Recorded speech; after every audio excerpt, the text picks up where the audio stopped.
As chairperson of the Londonderry Bands Forum, I'd like to thank our panel and all who will be watching online today. We undertook this research project after being made aware that unit engagement was a problem going forward as a requirement of Peace 4 Shared Spaces project in Strabane. People were asking why and how could the PEL become involved and why they weren't. And a lot of perception and a little evidence, so we thought we'd find out where community is right across the council area. We were lucky that we had Brian Doherty MBE, who had already had experience in a similar project in 2005. So we applied to Peace 4 and today as a result of that application. People have questioned why a culture group like the Bands Forum would be interested in this. Well, I would say why not. We wanted to find out if any of the work that we had done from before City Culture to now had made any difference. The results, as Brian will show, PEL confidence and engagement has improved in the city, and in areas where the bands and our culture partners have performed have shown a large decrease and them feeling uncomfortable. We have a lot to be proud of seeing the band community and our partners like the soloist dancers become more visible in the city other than on the parading days. Many risks have been taken, and I will always commend the leadership shown by the band leaders in supporting our actions and challenging the negative perception of musical traditions and culture of the PEL community. While we now show positive change in urban areas where we see investment through neighbourhood renewal, sadly there is little investment in the rural areas outside of the city. So while we can celebrate the incredible volunteering throughout our rural areas, they need and demand equality, and I hope this document will be used to lead that debate. I would like to thank Sue Divan and the Peace 4 team for their help and support, Pete Shirlow from the University of Liverpool and Brendan Murrah from Queen's University for their advice in conducting this research project. I would like to thank the panel for their attendance today, and Paul McFadden, well known to many members of the band community through the media training. Most importantly has to be my thanks to all those people who delivered the questionnaires despite COVID in all three areas. Everyone who took time to fill in the questionnaires, those who were interviewed and those who were involved in the focus groups. Last but not least is Brian himself, who has facilitated all these actions I've said. Along with Pete, they've collated the information, and in the coming weeks we will just distributing the reports in a range of forms, so we look forward to getting them out to you. Finally, thanks to Darren Mulligan and Unit 7 for producing this online today, and for anyone else who I may have missed, thank you.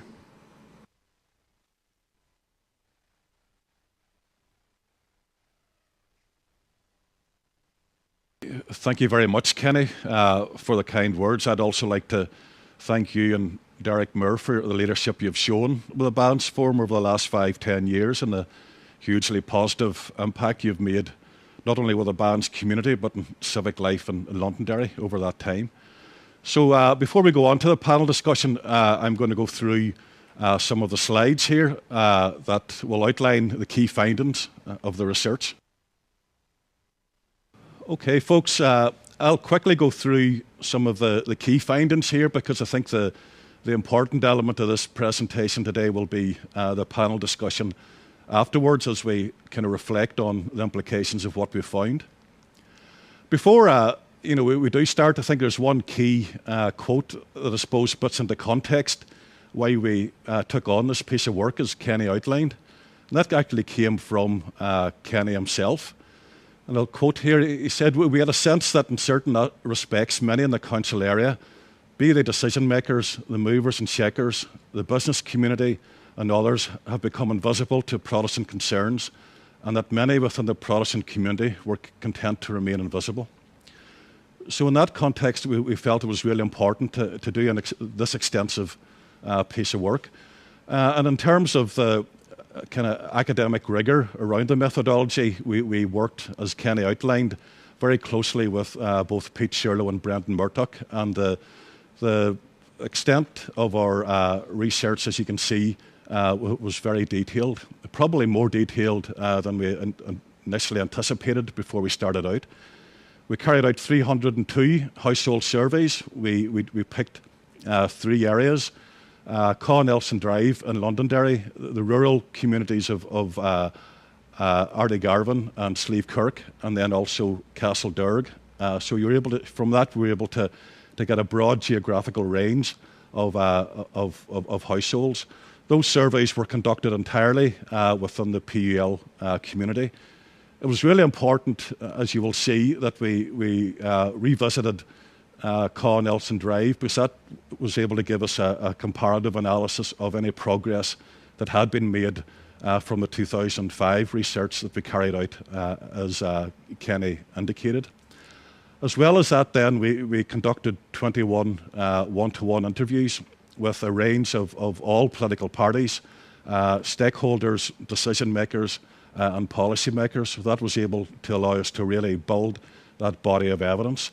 It also allowed us to cover a kind of broader geographical remit.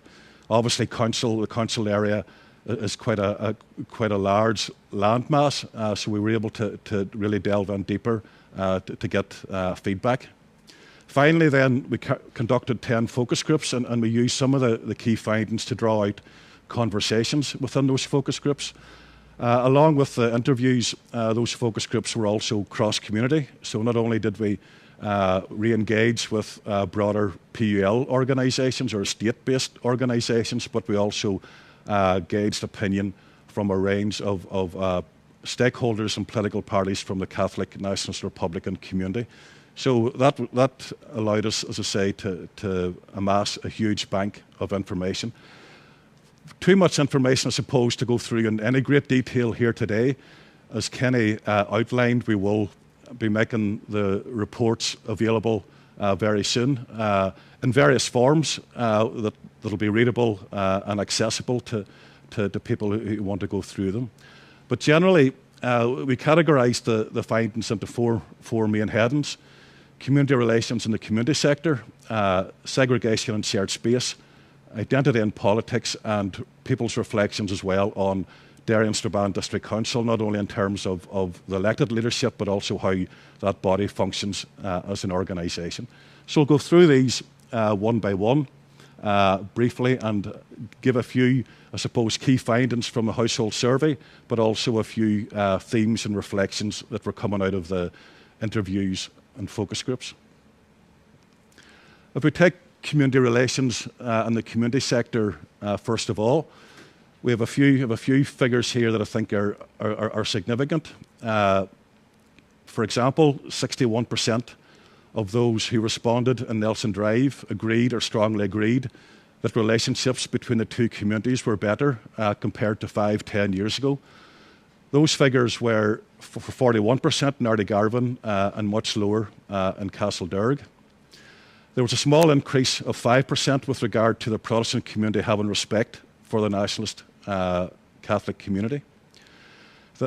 In terms of, so I suppose what that reflects is that there has been improvements, particularly in the urban area of Londonderry, but in the further out from the city, the kind of the less progressive, I suppose, or less impressive those figures are. And that'll go back to a theme that we're touched on throughout the research, that that sense of peripherality, that what we find that once you go from the urban districts, some of the figures are less encouraging. In terms of the rural community, what we found in the community sector was that there's a very strong community infrastructure within the rural community, and also individual, I suppose, strong capacity and evidence of leadership, but there is a silo mentality and at times limited ambition in terms of these small rural communities who kind of evolve around lodges, around sporting clubs, around women's groups who are very strong within their own right and do a lot of really impressive work, but there's a need, we think, for greater networking within those communities.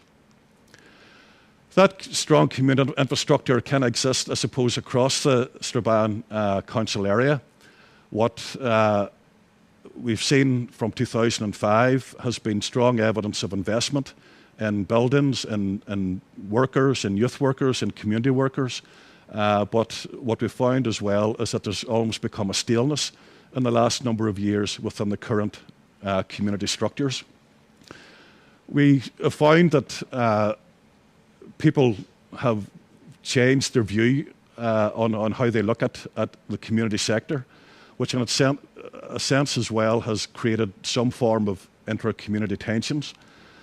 For example, where there is strong community infrastructure, the local communities themselves tend to see them almost as service delivery agents rather than feel any degree of ownership within them. They're quite happy, to buy in to what the community groups do. They're quite happy to get a food parcel delivered, for example. They're quite happy to go on a Christmas outing. They're happy to send the kids to a youth club, but there isn't that sense of local ownership or volunteerism that we might have had in years gone by, and I think that is a concern. What we've seen as well develop has been almost a three-tiered approach in terms of leadership within community groups and community areas and local estates. For example, what we've seen has been that the political leadership, particularly within the loyalist communities, have taken more of a role in that community sector, whereas they wouldn't have had traditionally, and certainly wouldn't have had maybe in the mid-90s, before Peace One came. They're getting much more involved in that structure. Below that, I suppose, that leadership model, you have the community leadership, and that kind of manifests itself in terms of workers, youth workers, quite strong community infrastructure that are referred to, and quite good programming. But as that mainstream community sector has become more professional, what has happened, we found, is evidence of a kind of disconnect happening within loyalist communities, and that alternative leadership has emerged. And that leadership has created itself in organisations like our own, I suppose, in terms of the band, taking more of a role in civic society, but also more recently in terms of bonfire and cultural groups. And there's evidence coming through from interviews and focus groups that third tier doesn't have the same level of ownership that they might have within the structures above them. So it's a real danger, I suppose, going forward, that there isn't increasing intra-community tensions across that three-tiered structure. In terms of segregation and shared space, a lot of the findings here were quite positive. For example, in Nelson Drive, we found that the majority of respondents, 54%, agreed that their community was a good place for Protestants to live in. In 2005, for example, 42% disagreed that where they lived was a good place for Protestants to live. This has now fallen to 31% across the whole sample. We did quite a bit of analysis as well in terms of actual premises and facilities within Londonderry, and a couple of examples of that are here. For example, in 2005, 26% of respondents said they would not go to the Guildhall. This has fallen to 4%.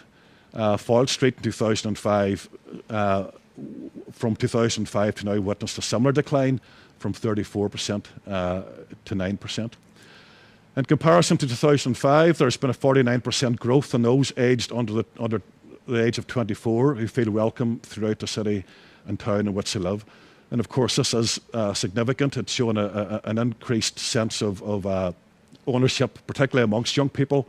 What we found there has been that areas like the Peace Bridge has made a huge difference in terms of the pedestrian flows and the dynamic of the city, and that's coming through quite strongly. And the results, only 4% said they wouldn't go to the Millennium Forum, for example, or 5% to Queen's Quay. Other positive reflections have been that in 2005, 20% stated that they would not walk through a Catholic area during the day. This has fallen to 16%. Walking through a Catholic area at night has fallen from 53% to 26%. So again, that shows increased confidence in terms of population and traffic movements by the Protestant community in the city. The figures were less encouraging outside of Londonderry. For example, among Castlederg respondents, the majority generally found that the town centre and public facilities were neutral, but that there were still elements, that, and particularly in bars and in terms of areas where they might socialise, is still very much divided. In Ardiegarvan, many respondents did not agree that the shopping areas and public sites in Strabane were neutral. There was still very much a sense coming back from us, even through the focus groups, that Strabane was still very much seen as a cold house for unionists. One element of encouragement, though, for example, is people came across quite strongly that investment in the riverine and public realm projects that are due in Strabane in the next year or two, people do have felt that this will improve accessibility and integration around the Strabane area. Very brief, quickly, I'll go through. You can see in that table there significant figures. When we asked the question if people would not go to particular sites in terms of percentage share, you can see there's an improvement in most of those figures. As we mentioned there, Foyleside, 11% said they wouldn't go to it in 2005. That's improved now. Only 4% said they wouldn't go there. And those figures right down the list there, as you can see, are quite show significant improvement, except for I suppose the council offices has gone from 26% who said they wouldn't go there to 42%. Although there is a caveat I think we need to put in place there, that whenever we were asking questions about the council, people were generally talking about, or were referring to the council itself in terms of its service delivery, in terms of the elected representation, rather than the physical building of the council office itself. A slight improvement in the Brandywell Stadium. 79% said they wouldn't go there in 2005. That's improved to 72%. And as a member of the Institute Football Club board, I would like to think that may have been due to the fact that that Institute now have been playing the Brandywell for the last couple of years.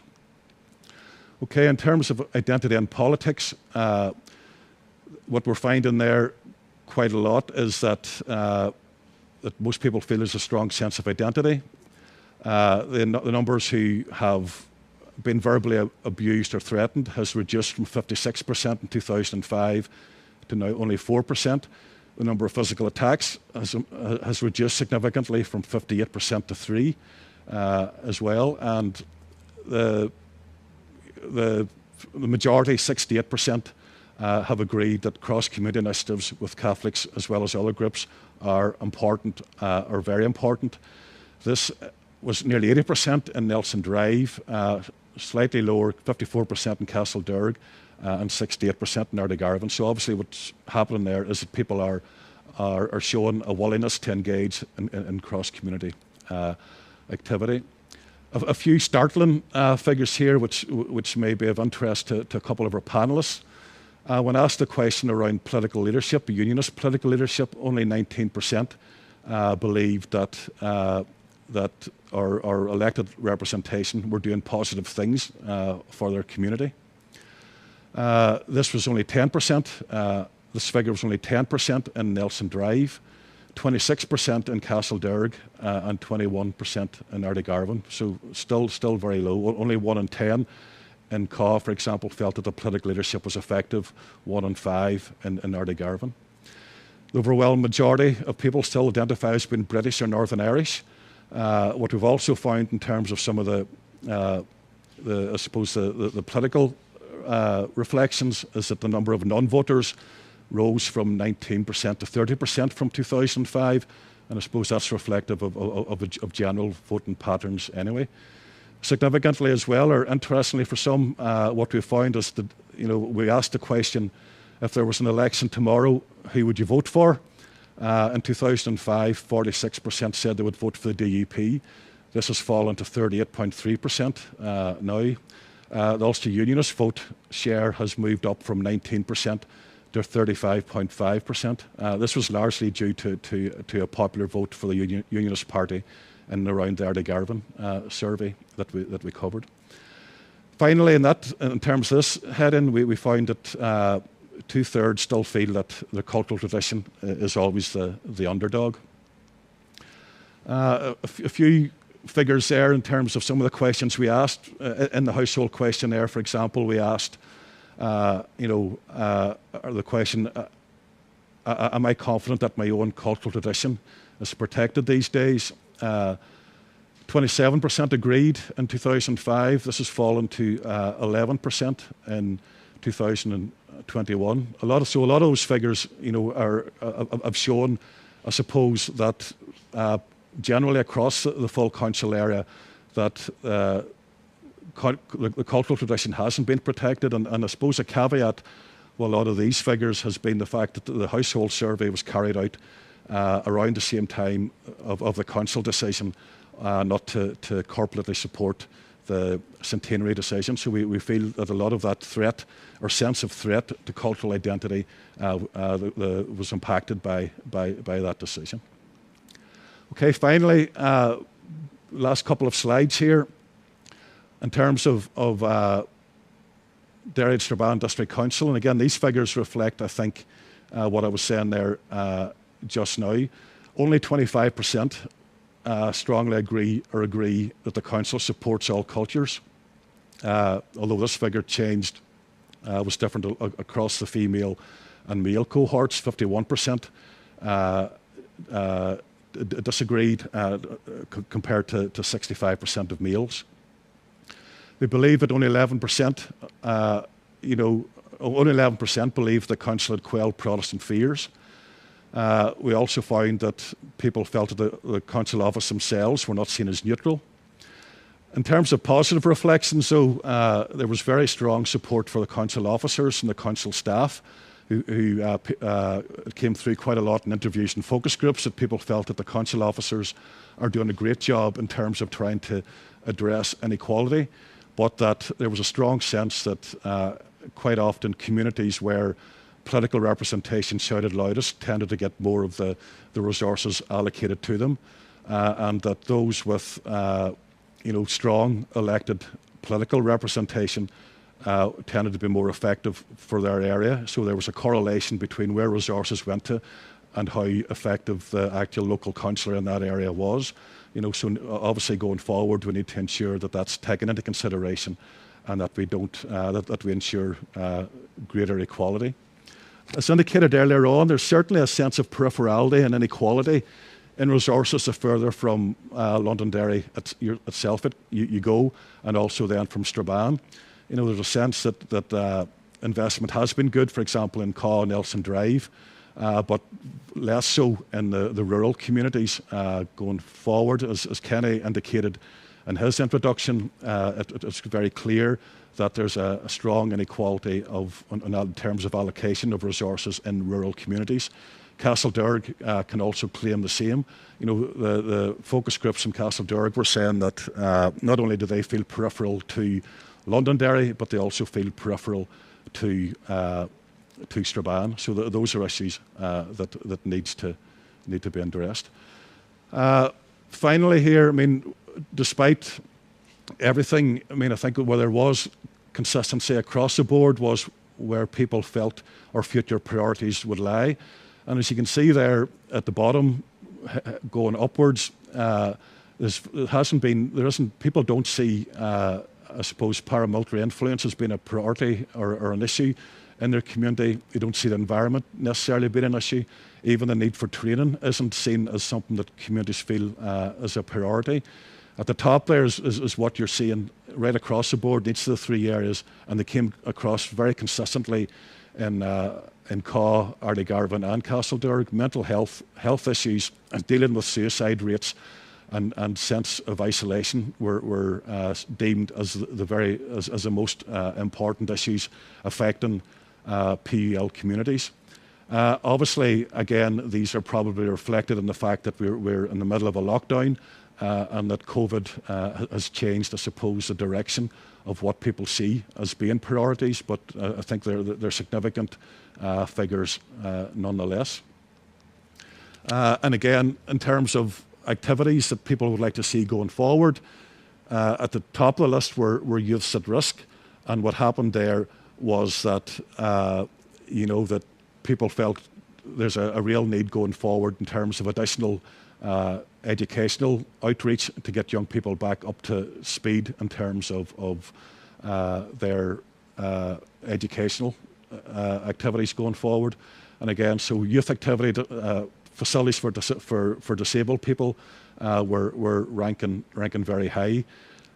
Towards the end of the scale, we had political debates, which doesn't reflect well on what we're doing today, I suppose. But drama, Highland dance, music, tutoring were less less important to communities going forward. It's not saying they aren't important, but what people were saying was that there are other activities that we need to be allocating resources to in the future. So before I finish here, just a couple of key points here, which I think we need to bear in mind as we take these discussions forward. It's quite obvious that the city is going through a process of change. There's been progress made, but much more work needs to be done. We can ask the question, are the claims of alienation that have come through conditioned by legacy issues that we're still dealing with, or are they reflective of more recent issues, policies and behaviours that are validating the claims? For example, the council decision around the centenary celebrations, will that continue to impact on PUL thinking going forward? Would this sense of alienation recede if the council themselves proactively made positive changes and made these clear and illustrated how they're going to address this alienation going forward within their policy documents going forward?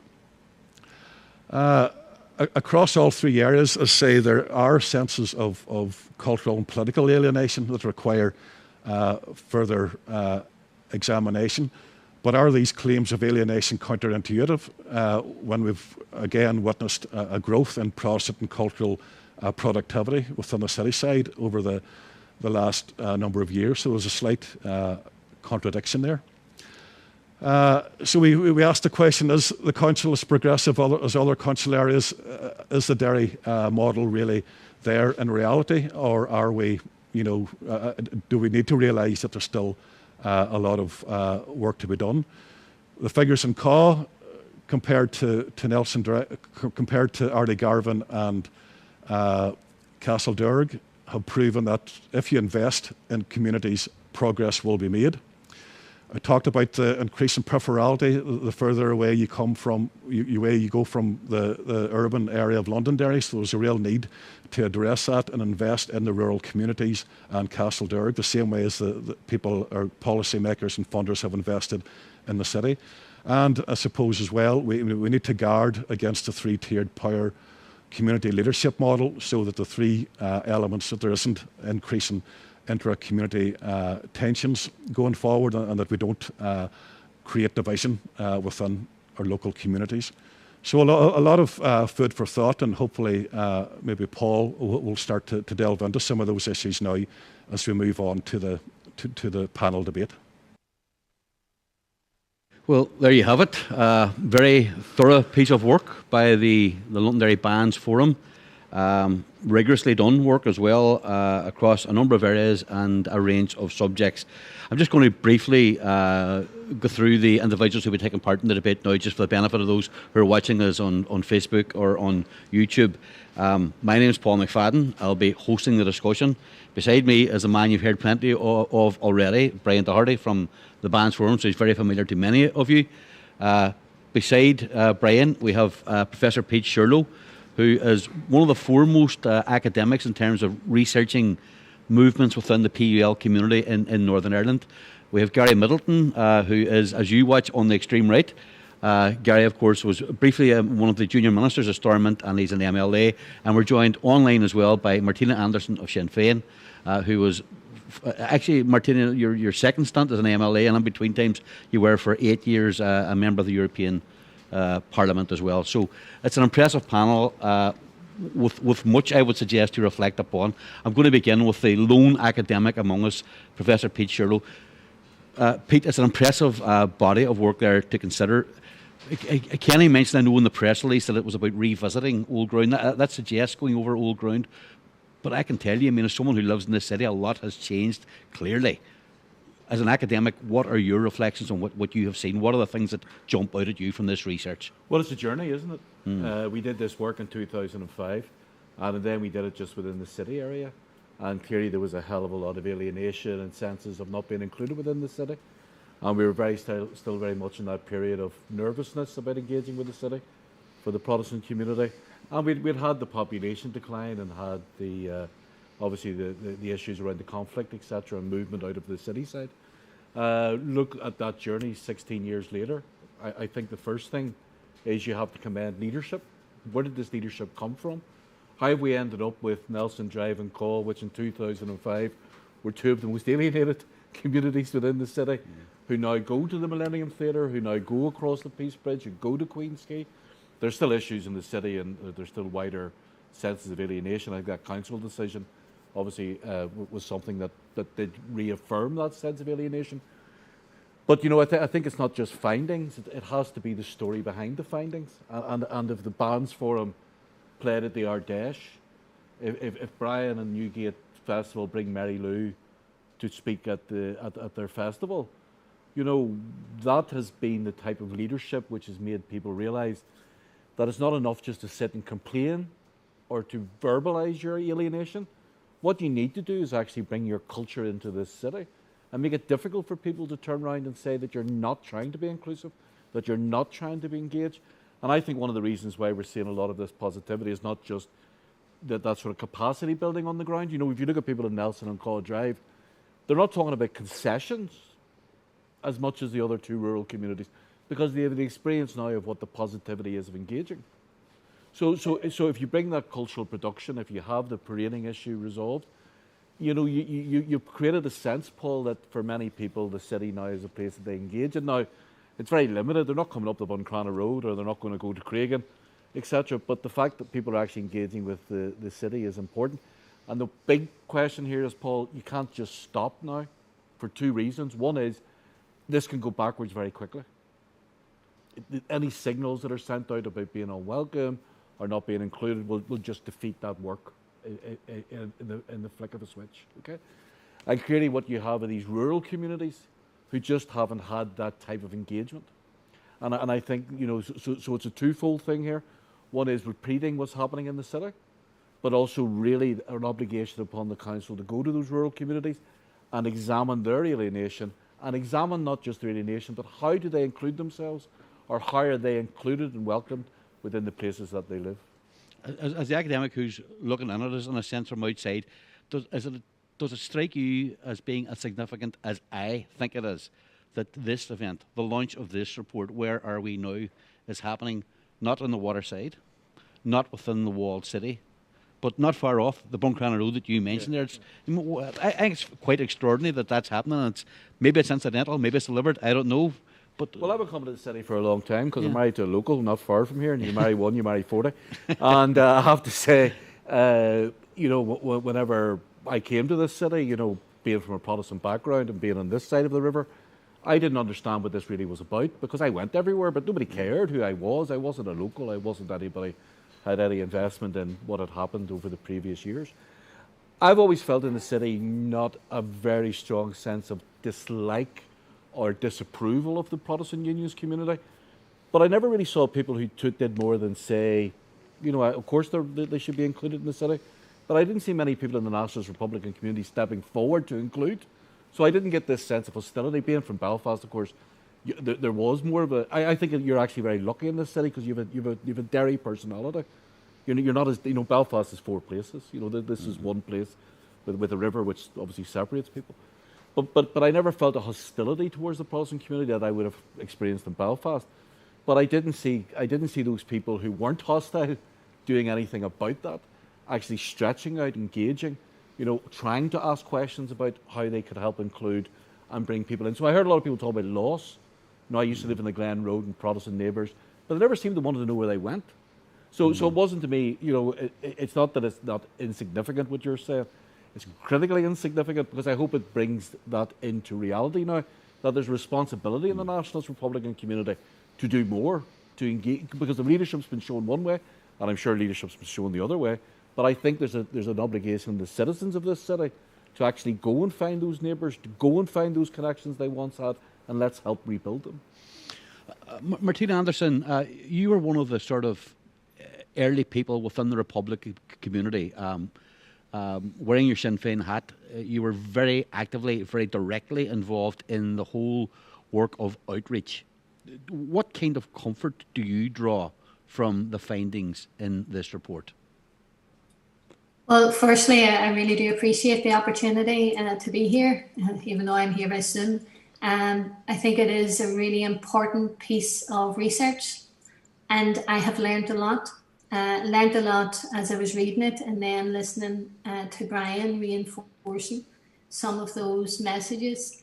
And I think the research in itself, the evidence, there was some great takeaways that I got comfort from. Some very positive takeaways in relation to the cross-city mobility. When I was reading about the Peace Bridge, and that was something that we all know that the late Martin McGuinness had hoped, it was his intention, he hoped that would come out of it. But the fact, and Brian articulated this, that thankfully the variable threats that the PUL community had been subjected to has fallen from, I think he said something like nearly 60%, 59% down to 4%. And I think that's a good takeaway. And then even more so, the physical attacks having fallen again from nearly 60% down to 3%. But without doubt, there are challenges. And as you say, I was Director of Unionist Engagement, and I learned a lot throughout that process. And the fact that there is a dramatic decline, now Brian mentioned maybe it was what happened in council, and we might come back to that, but that the confidence, a drop in confidence in the community, I thought that was very significant because it was quite high, and then it has dropped to 10%. So we need to make sure that the one thing that struck me as someone who had felt I was born into a state that didn't want me or welcomed me. I don't want people in the Protestant Unionist Loyalist community to feel that they are in a city that doesn't want them or welcome them. So, and the fact that the research has said that that a significant number of them feel that they're not wanted, or that feel that the other community wants them to leave. I certainly do not want people from the Protestant Unionist Loyalist community to leave. So I have learned a lot, even today, listening to Brian, and as I read the research, I think it's a great foundation stone upon which we can build to outreach and engage respectfully and have conversations going forward. And there hasn't been enough of those conversations in the city. There had been, I think, more of them at one time, but I do see that across the community sector, the neighbourhood renewal, for instance, those that are engaging in those sort of those areas. I know I have engaged with across the city with all of those from the neighbourhood renewal areas, and that includes those representing the PUL community. I'm going to bring Gary Middleton at this point, and Gary, I mean, there's some sobering reading in this for unionist politicians, I think, because people are critical of the end product that they see in their communities, despite the many positive things that there are here. I mean, there are still negatives here. And do you feel in some way kind of that you've had a kind of a slap in the face or something like that? Well, first of all, I think that there are a lot of positives from the report. I haven't had time to digest it all, but what I've seen, I think there's a bit of a mixed bag. I think the positive things have been highlighted already around the infrastructure pieces, the fact that many more Protestants feel that it's safer to go to the likes of the Guildhall Square, for example.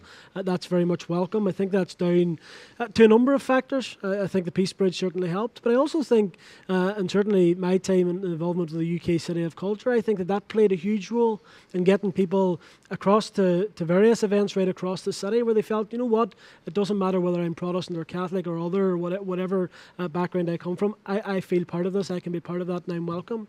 In terms of the political piece, it's actually very interesting because in some ways there's contradictions in a way where there's almost a welcoming of the additional investment, for example, in the Colin Nelson Drive area, but maybe not recognising, the political role in maybe getting some of those infrastructure investments into those areas. The delivery of it. There's a bit of a so there's a bit of a but that's not to minimise the report, because I think that it is important that we hear those views. I think that particularly when it comes to the likes of the Bonfire Group, which makes up a significant majority of this, that they are engaging. That they very much want to have their views heard. But the encouragement that I take from that is when I look down the list of issues that they see as a priority, and right up there it's effectively about underachievement in working class Protestant areas, issues around mental health, issues around women's groups and involving the community. That is a sense of great encouragement. What I need to now see is how do we link those issues. So you've culture, and you've the other areas. How do we link those and say, look, this is about the betterment of all our community, and those issues which have been brought to the fore in this particular survey are issues that if you went to any part of Londonderry or Strabane for that matter, they're very much the same issues. So it's about grappling with that and making those who feel sometimes maybe a bit harder to reach or a bit more difficult to engage, they feel that they're very much part of the structures that are already there, but also that their voices are being heard as well. This discussion's been followed, obviously, online, live, on the Bands Forum's Facebook page and on its YouTube channel. And we're going to bring in questions from people who are following this discussion, so they'll be brought on the screen. Before I come to the first question, uncharacteristically for me, I'm going to actually pay tribute and credit to the two politicians who are here, because Pete talked about leadership earlier on. Martina Anderson, you have been involved, very actively involved, out there at the start, and we're being ridiculed by a lot of people for doing it, but involved in that process of unionist outreach, and maybe we're seeing the fruits of that. And Gary Middleton, I remember you as Deputy Mayor in this city. You're going above and beyond in the role of Deputy Mayor, which impressed me. I have to say, you're going to events where people might have been surprised to see, and you stayed way past that time when you could have decently left, So, I mean, that's important kind of leadership. And if a quote here, the Reverend Martin Luther King, 1962, he said, "I am convinced that men hate each other because they fear each other. They fear each other because they don't know each other, and they don't know each other because they don't communicate with each other, and they don't communicate with each other because they are separated from each other." And I think that actual, the physical come together of people helps break down the barriers, and maybe that's part of the reason why we have the kind of results we've seen, the positive changes why we've seen in the city, maybe more so than has been the case in the rural areas. But first question for the panel: how does the panel think the Derry City Strabane District Council should address the obvious disconnect in terms of resources and personnel between rural and urban areas? Gary Middleton, you live in the rural part of this council area, so what should the council be doing about this? Well, it's a very good question, and I know that it's something that, even as recently as last week, we're trying to grapple with, because when you look at some of the structures that exist, we'll use the waterside area, the urban waterside area, for example. A lot of investment, a lot of resource can go in, whether it be through the Department for Communities or through the council, and there's that, I suppose, base within those centres, and they do a lot of good work, and I want to pay tribute to those people who have, particularly during COVID. The difficulty being that I find within the rural communities is sometimes the same resource isn't put in there. So as Brian highlighted during the report, there's a lot of fantastic work that goes on individually. The likes of the lodges, the women's groups, the community centres, but they don't have that sort of collective where they can come together and almost, I suppose there's a strength in that coming together. So effectively what the council would need to do is maybe work with the Department for Communities to look at the whole neighbourhood renewal piece, which, as I say, exists within the likes of the waterside, doesn't exist within the likes of New Buildings, for example, which is a rural community, and how that we can get that resource out there and people can almost buy into it. But that was one of the reasons why I suppose that I got involved in politics initially was because I was from a rural community. Those issues I'm proud to be from a unionist housing estate, and the issues that have been raised is what I hear. But there needs to be a resource. There needs to be the people. We need workers within those areas. There's plenty of volunteers. There's plenty of people who are doing outstanding work. But there needs to be that actual resource that needs to go into our areas as well. Let me get Pete Shirlow on that. Pete, I mean, you're nodding your head at what Gary is saying there. Of course, leadership's the thing we're talking about. I think that's the theme that's come through very clearly. Is that a personnel thing? Is it a money thing? I mean, in relation to this question, is this a problem for the council or is it a problem for communities? Leadership's a desire to change something that's not right. That's what leadership is. I think there is something in the survey which is also here, and let's not brush it under the carpet, and Gary's just picked up on it. What comes out very clearly at the end of the survey when we ask people what they need, it's issues to do with suicide, mental health, and educational disadvantage. And if we go back to 2005, where there's also been, and it's been a very negative impact upon our society, has been the emergence of a drug culture. And those drug cultures aren't just in urban areas, they're now in rural areas. And a lot of the suicide that we now witness in our society is to do with particularly young men who overindulge, become depressed, and then unfortunately see no solution other than to take their lives. And I think one of the things that's a big question here is about, let's look at what happened since 1998. And Belfast has become one of the fastest growing software economies. There's massive investment in tourism. It's now one of the top weekend tourist sites. You have that infrastructure that's developed in Belfast. Every time I come back from Liverpool, the planes coming in, I just see more cranes. And Belfast, I think there's 490 council areas in the UK. And I think in terms of wealth creation, Belfast is now in the top 10 or 20 councils. It's got an expanding peace dividend economy. Okay, Derry's gone backwards. I think that's where the cultural issues are critically important. How do you rebuild all of those relationships? Critically important. But this city needs to really start thinking about a peace dividend. I know. Recently the Secretary of State awarded $250 million to the council area. You need to get this university working. You need to, big shortage of IT skills. The new software economy. How do we link Derry to the Western Seaboard, down to Galway, etc.? I think these are things in the report which are also critically important, because as Brian said in his introduction, because of the austerity and because of the changes in the nature of the state and funding and all of that, people now see community groups as part of the welfare state. And I think what's really important here is that you start to work, you take this positivity, this energy within the city, and you start to build it up as an economic centre. You start to envisage, Paul, what this city could be. Do you know something about that, Pete, though? I mean that's changed on a massive scale, at a massive level. I mean, that has to happen. It's above and beyond us. I mean, I know we probably have a responsibility to be part of that and to put our shoulder to the wheel, but to deliver that kind of thing. Paul, all of this stuff happened in Belfast.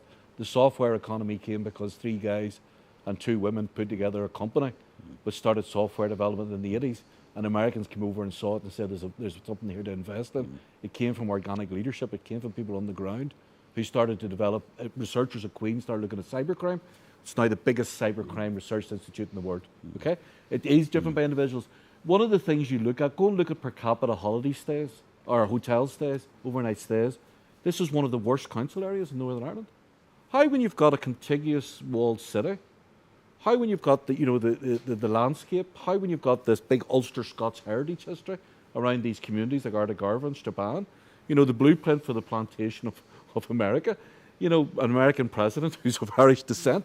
Why aren't people from Belfast coming to Derry for weekend breaks? They would never think about it, Paul. And one of the things that's happened in my lifetime as somebody who grew up in Belfast is Derry increasingly seemed further and further away.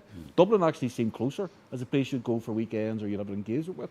So I think there's big questions here that come out of this survey about mental health and all of that, because what this city hasn't had is the peace dividend that other places have had. And I think is the lifting all boats is something that will change cultural relationships even more rapidly than they've already been changed.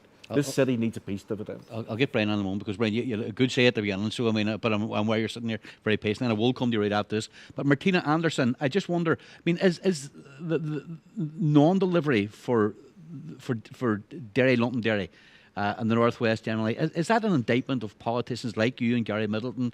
2 people who are at the heart of things politically in Northern Ireland?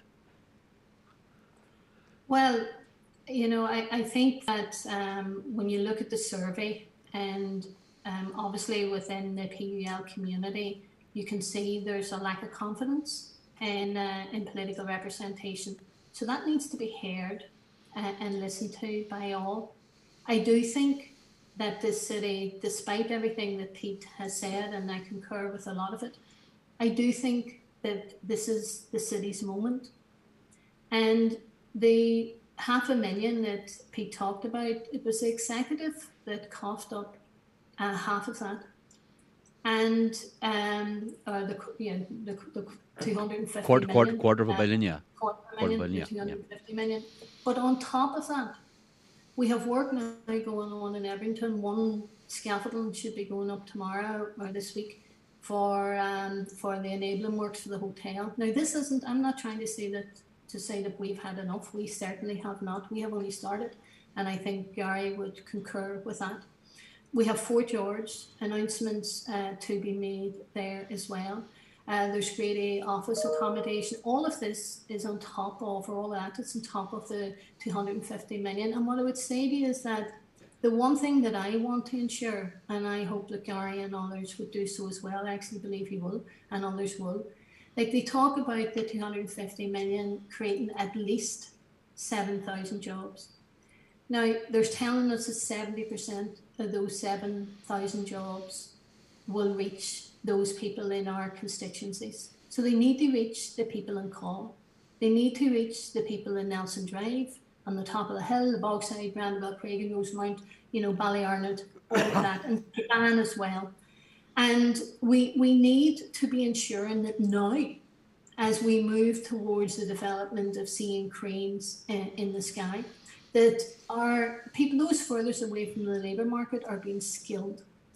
And being skilled in a way to avail of those opportunities, as opposed to when the time comes going, oh, well, the workers aren't there. I think what Gary said in relation to the rural area, we need rural proofing. Like there's a programme for government out at the moment, and there's quality impact assessment being done. So we need rural proofing. And we also need, in Fest NI, to have a dedicated sub-regional strategy for Derry and the Northwest. And they have resisted that for years because they want to market the entire North. Well, the Northwest needs a dedicated approach, and it needs to be given that opportunity.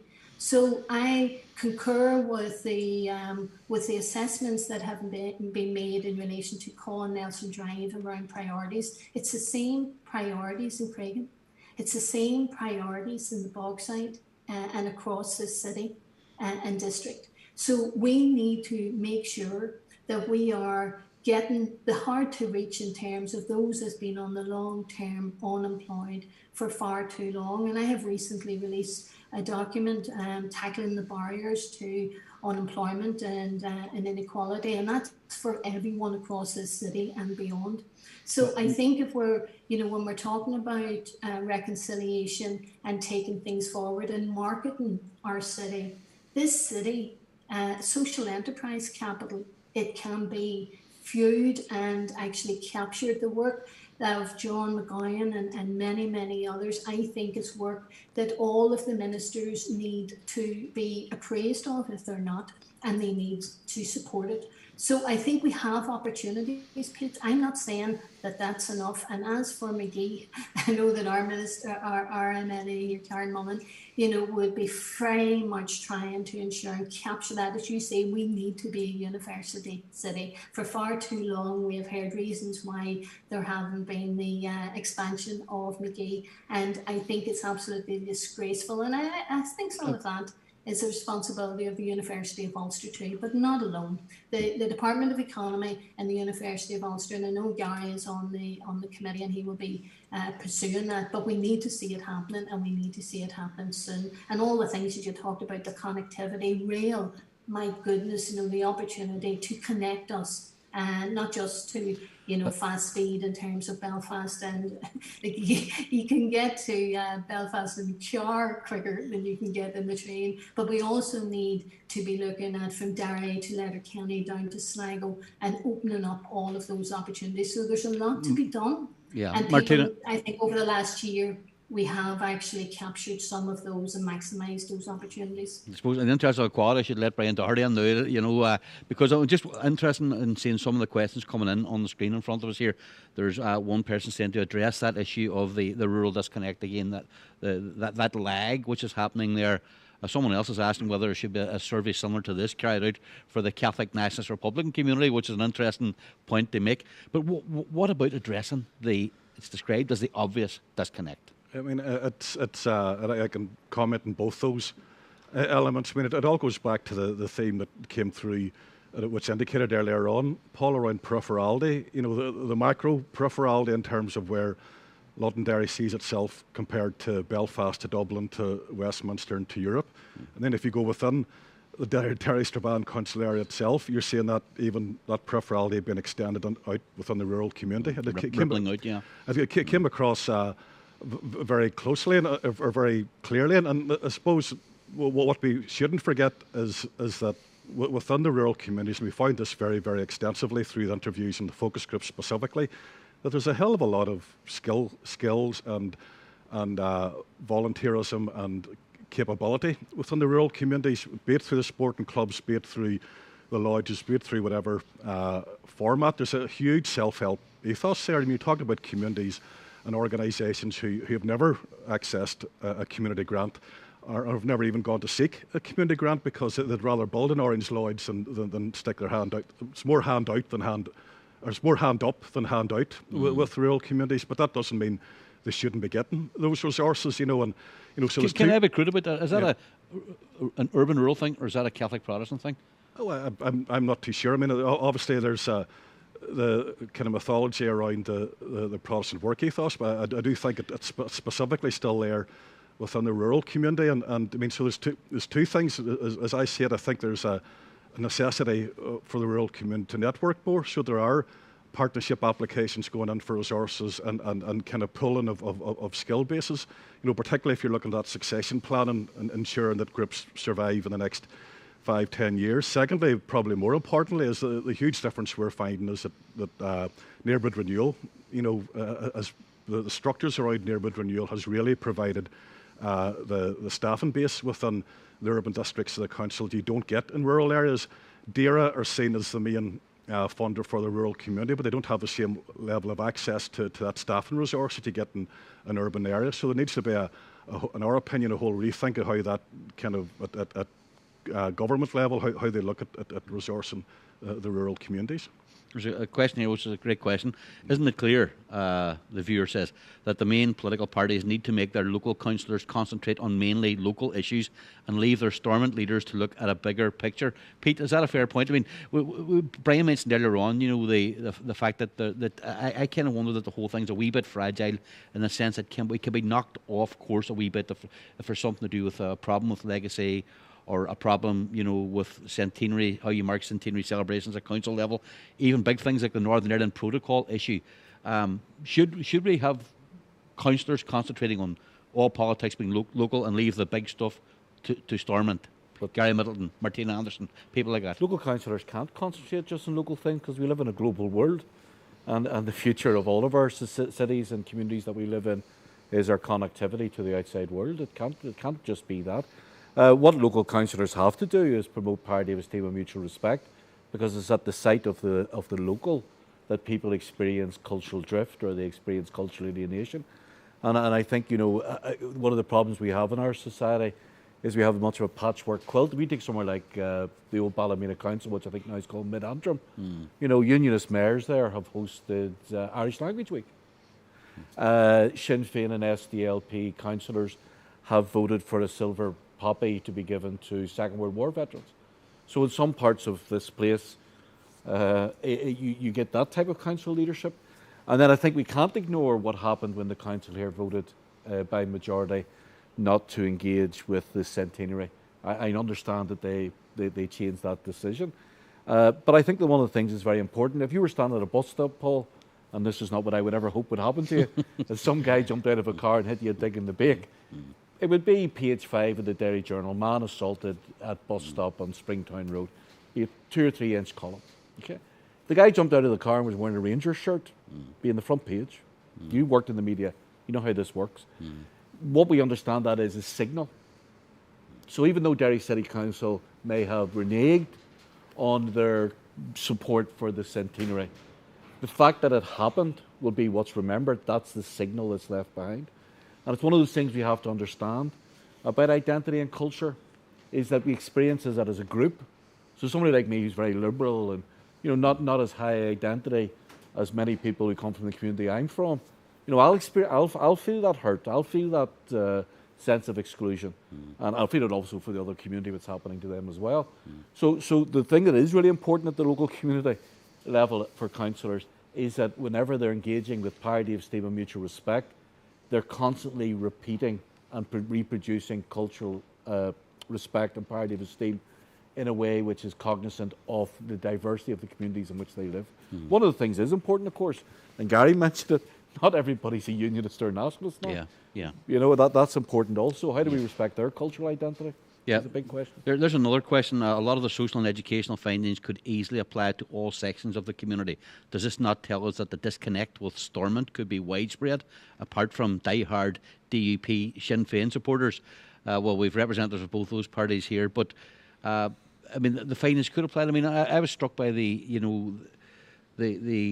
strength of feeling about the need for something to be done about educational under attainment and young people being left behind, and that, I mean, that is an issue for all communities, or all parts of the community. Sorry, just briefly, Paul, I wanted to bring it into when I spoke first. It was very clear, you know, when we did the focus groups in Craigan and with members in the Bog side as well, is that a lot of the issues that were coming up in the PL communities were exactly as I think Martina alluded to herself, you know, mirrored very, very strongly within the CNR community. All the same civic issues, the same social issues, the level of disconnect with council, all that stuff was coming through very strongly there as well. And I think it would be really worthwhile exercise if a similar piece of work like this was replicated within the CNR community, not obviously by ourselves as a delivery agent, but by some organisation. Well, let's not exclude. But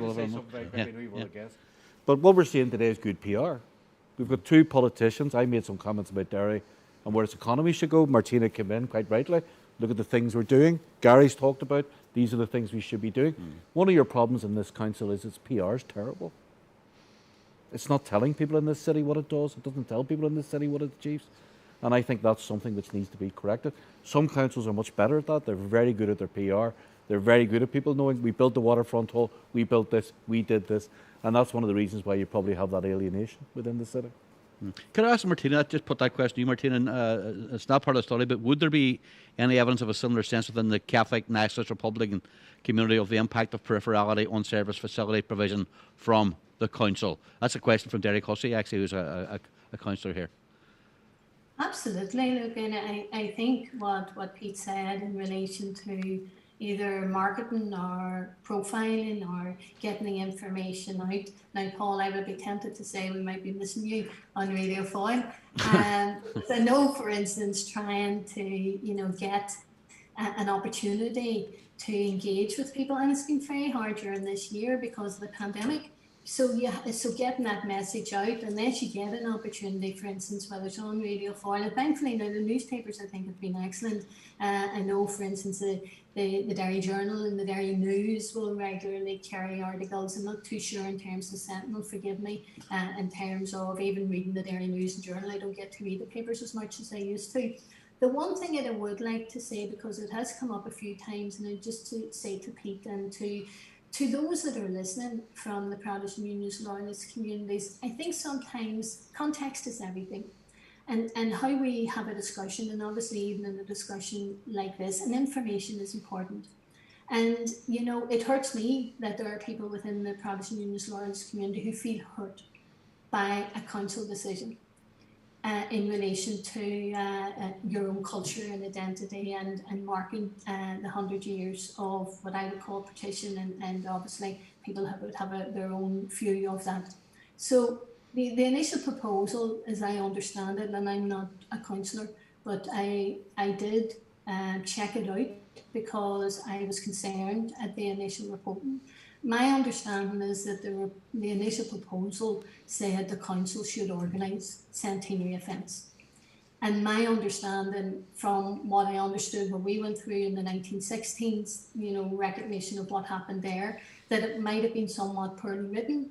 And it would have been, what was being asked for was a break from what council actually does. Council did not organise any of the events and should not have done so around 1916.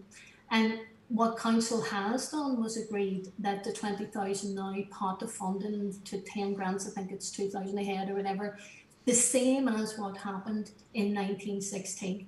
So I think it was wrong to ask council to be the organiser of offence. And if we are talking about parity of esteem and mutual respect, we shouldn't have asked council or tried to put council in that position.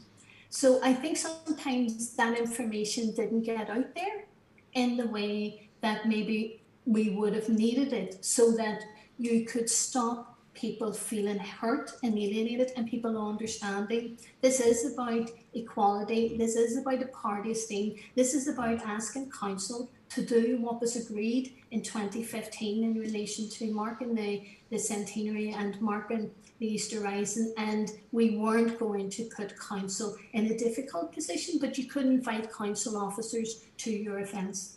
So I just want to make that point, Paul, because I think it's important to get that information out there. Fair enough. I'm going to put a member of the panel in a difficult position because I'm conscious of the fact that we are time is moving on, Tempest Fugit and all of that. But a question here: what practical suggestions or ideas would the panel have for going forward into Peace Plus, not just for the city but the wider district? That's a question from Sue Divan, who works for council and who is incredibly active and on this whole field of progressing community relations. Gary Middleton, I'll put that question to you. What practical suggestions might you have on the panel here for moving forward under the Peace Plus umbrella? Well, I think, if you look at the report, tying it back in, it's clear that there's issues in terms of intra-community tensions. I think that what we need to look at is what groups we have there, how we best utilise that. But another question which flicked up on the screen, which ties into that as well, is that as we go forward with these programmes, particularly the unionist community need to feel that, it's not sort of tokenism. Now, I'm not saying that many projects in the past have been that case, but there needs to be a feeling that, look, if we're going to be involved in this, that there's going to be a genuine partnership. There's going to be genuine outcomes. That it's not a tick box exercise. Not something that we want a lasting legacy from some of the projects that are going to be involved in. I think what I would say, to be really positive about this, I think we have some fantastic people right across our communities. Can I jump in on that point, Yes. just Gary? I'll let you pick it up again, absolutely. because there's the question you're talking about. Someone who says, as an active member of the PUL community who's been involved in securing a number of projects for this council area, for example, UK City of Culture, the Riverine project, which is very current, are many PUL people feeling that they're being made promises but wind up or end up being used as tokens? Is that feeling there? I mean, have you encountered that? Well, there is a feeling, and sometimes that those maybe who aren't involved in the projects look on and say, well, I'm not getting involved in that because that's just tokenism and we don't want to do that. So it's how you break that down. It's how you say, well, you know what, this is a project that we're going to put in for.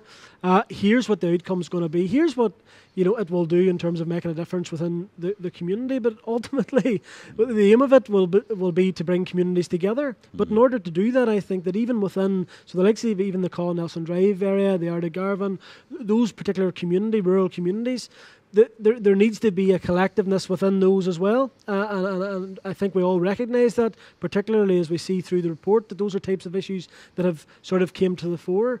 But I just think that engagement, recognising that there's more than maybe one or two groups within particular areas, how do we bring them on board and ensure that they all engage as well? Yeah, I mean, I have to say that the two projects that I mentioned there, I mean, the whole City of Culture experience and the Riverine thing, which is coming at us now, I mean, are two things which make massive telling differences in this community, and for a long time, I mean. The thing we have to realise, Paul, democracy's changed. It's not about going into a box and voting. It's participative. It's what the Bands Forum has done. It's about bringing people who are hard to reach. It's about bringing people into into connecting with their communities. It's about, a lot of that Bands Forum work is anti-sectarian, anti-racist.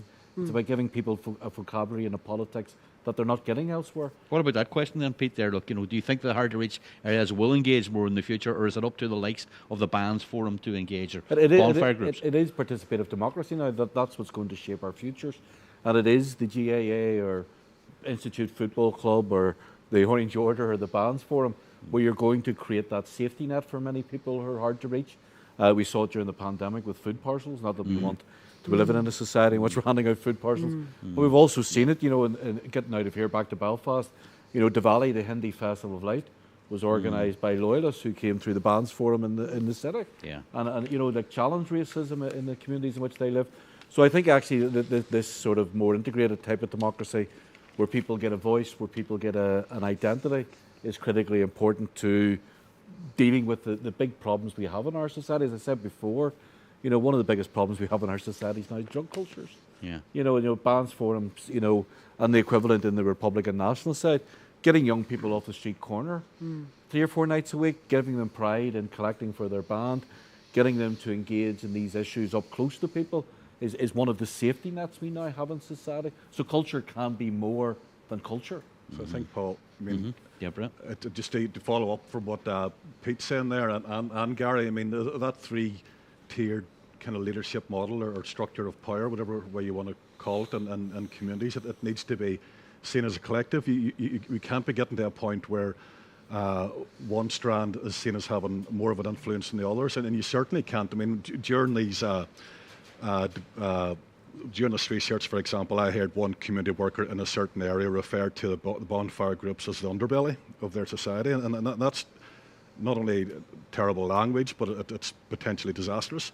You know, because what we're seeing emerging within Protestant communities now is a process that's been replicated within Republican areas for 10 years.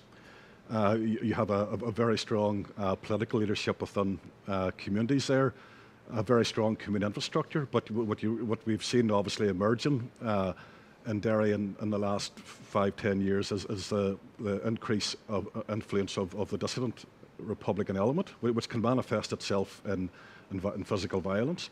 And, you know, and the last thing we need as a loyalist community or as a unionist community is to see that replicated within Protestant areas as well.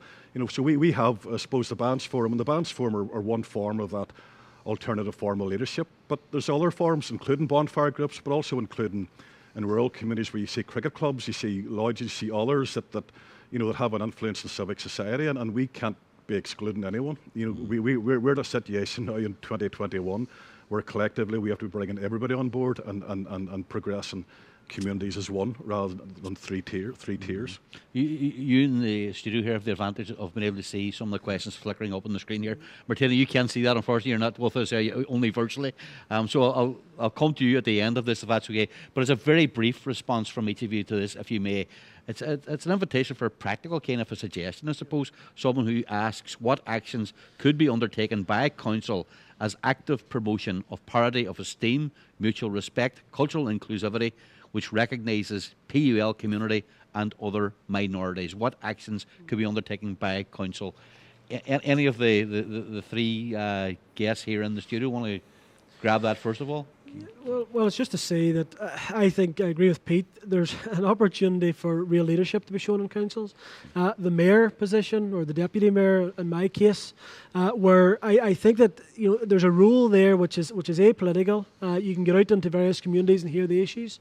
I think it is important to mention like one such event in recent years was hosted by Mayor Boyle, John Boyle, in the council in the Guildhall around the time of the 1918, the ending of the World War I centenary event, and that was fantastic. Yes, and it was one of those events where, you know what, John probably felt maybe it's out of his comfort zone, but he was there as a mayor and he was there to show leadership. And that's why in recent times it has been disappointing in terms of our council, particularly around the likes of the centenary stuff. There could have been an opportunity there to maybe show a bit of leadership, to reach out and say, you know what, the centenary, not everybody in the council area will recognise or celebrate it in the same form or fashion, but there's an opportunity to have a debate around it at those communities like mine who want to maybe celebrate the fact that our country's 100 years old. That's fine, but there's other communities who say, well, you know what, we don't think that was a good thing, and here's why, and have that debate. So the council's key in all this stuff. I think that if we go back to the point around, should councillors face or just focus on local issues, the difficulty being that with 3 years out of Stormont, out of the executive, what tended to happen was a lot of those bigger issues landed in the council chamber where they had no power over them. We need to get back to the point and recognise the fact that where these decisions are being taken, yes, they're at Stormont, but the language within the council chamber are so important, particularly to those within this report who clearly there's a bit of work to be done in terms of ensuring that they feel represented within the council chamber as well. We're well within the last 5 minutes of the programme, just to put a heads up to you. But I think language is critically important, and the use of a word like underbelly is, really demeaning and utterly pejorative and all of that. Pete, what about Well, 10-year something plan practical? and map it out in 3 ways. One, There's a real academic answer. Oh, aye, 10-year aye, plan and map it out, yeah. communist crop production. Anyway, but 10-year plan, map out 3 things. One which is national. For example? Yeah. Well, 3 things, 3 sections to your 10-year plan.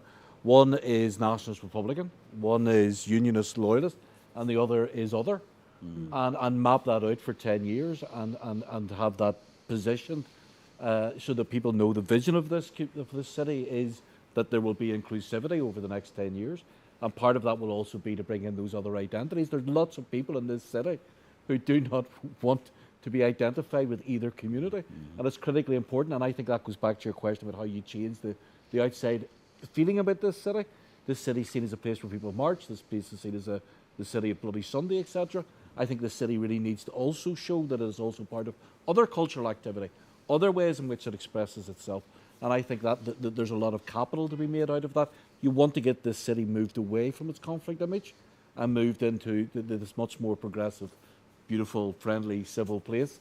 And I know you're going to give me £1,000 for saying that, Paul, being a Belfast man. Well, it's quite obvious anybody we're looking on here. There's a big opportunity in this city. Brian and all the people we've heard about, Martina, Gary and all that, they've shown this leadership now. Let's map it out. Let's make it normal that you would map out what the future would be culturally for this city. Get beyond the conflicts and the arguments. Map it out now. Martina Anderson, you have a bit of time maybe to reflect on this very briefly if you can, Martina. A practical suggestion? Well, I would like to pick up on what Pete had said about participatory democracy. See, unless we get that embedded into, as elected representatives, our thinking, nothing about you without you. That is a motto that I'm trying to carry with me. And that means that people within the PBL community, the Catholic Nationalist Republican community, that all of us are being, and it's about being inclusive. So we can't ignore issues either. Just like one thing that Brian said, and he talked about, and obviously in terms of dissidents and anti-peace protest groups, wherever they are. See, from this side of the city, you know, we watch and listen and hear about regular pipe bombs and shootings happening in the PUL community as well. And therefore, so I think this is, you know, the problems that we have are problems across the city. So what we need is, we need a new approach. And I'm delighted to be involved and included in this conversation today, because I think as a city to be more inclusive and defined by our shared commitment to parity of esteem, rights, equality, and rights for all, citizenship for all. So whether you come from the PUL community or whether you regard yourself as a Republican or nationalist, and those people from this city who are other, who are neither of those, and who add to the rich tapestry of this city, all of that can be encapsulated if we all commit to participatory democracy. If we all commit to that, that's the way to go forward. So it's not about electing any of us to either council or to the assembly or to Europe for that matter, and you go off and you go over there or you go up there or across there and you do what you do. See, unless we're engaging with people and we're having people involved in the form and the shape of the new processes, and there are lots of conversations like the tectonic plates have shifted on this island, and that's another conversation for another day. But I want to acknowledge I was in the room when the Bands Forum invited Mary Lou McDonald to speak on that platform, and that was amazing that they had the confidence and demonstrated the confidence to do it, because it's something that I don't see enough of, I think, and I would like to see more of. So I want to both applaud them for that. It was quite a while ago, and for inviting me on here today and to allow me the time to have an opinion or a view in relation to the work that you do. But you know, this discussion might be about the present, but it's also about how we live and shape and share our future tomorrow. And I think that's what this research can do and add value to us all going forward. So thank you all for this opportunity. This is a 150-page report. I'm going to pick out just a couple of things as we draw to a conclusion here that really impressed me.